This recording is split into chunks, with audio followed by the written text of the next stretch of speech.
কুসুম দোলা কুসুম দোলা। কেন এত অপমান সহ্য করিবি? কিসের জন্য? কিসের দায় তা? বিয়া করছো? আরে বিয়া করছো তার নাকি?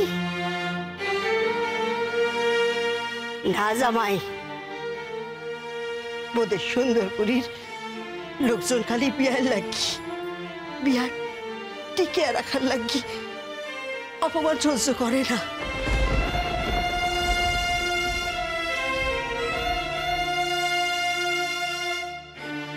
সুন্দরপুরীর মানুষদের অপমান জ্ঞান অনেকের চাইতে অনেক বেশি।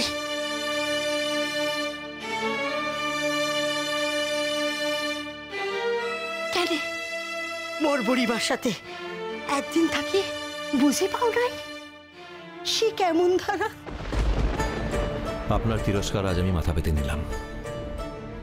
আপনি যত খুশি আমাকে তিরস্কার করতে পারেন, আমার কিছু বলার জো নেই।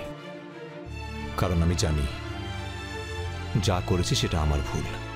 একটা কথা বলুন তো, আপনার বন্ধু আপনাকে আমার কাছে আসতে দিল এই ভুলটা স্বীকার করার জন্য? কে বন্ধু? জানেন না নাকি ভুলে গেছেন? নাম মনে পড়ছে না কোনটা? এরকম বন্ধু আপনার? আপনি তার কেমন বন্ধু বলুন তো? ও আচ্ছা আচ্ছা, এখানে সবাই রয়েছে তাই সবার সামনে আপনি নামটা বোধহয় বলতে চাইছেন না, তাই না?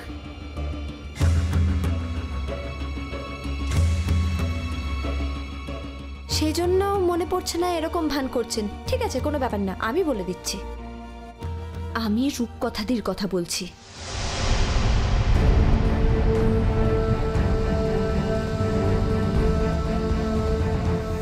রূপকথা দিয়ে আপনাকে আমার কাছে এই ভুলটা স্বীকার করার জন্য আসতে দিল, নাকি তার কোনো পারমিশন না নিয়েই আপনি আমার কাছে চলে এসেছেন? কোনটা?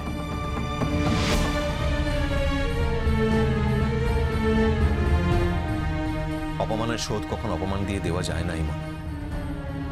আমি যদি তোমাকে 100 গুণ অপমান করে থাকি, তার বিনিময়ে তুমি আমাকে 1000 গুণ অপমান করে যাচ্ছ, তাও আমি সহ্য করলাম।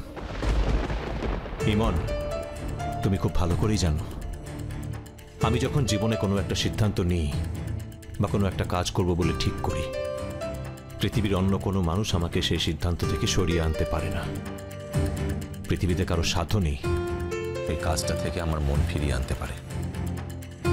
তাই আমার এখানে আসার সময় রূপকথার অনুমতি নেওয়া বা না নেওয়া, বা তাকে বলে আসা বা না বলে আসা, এই কথাটা এখানে ওঠে না।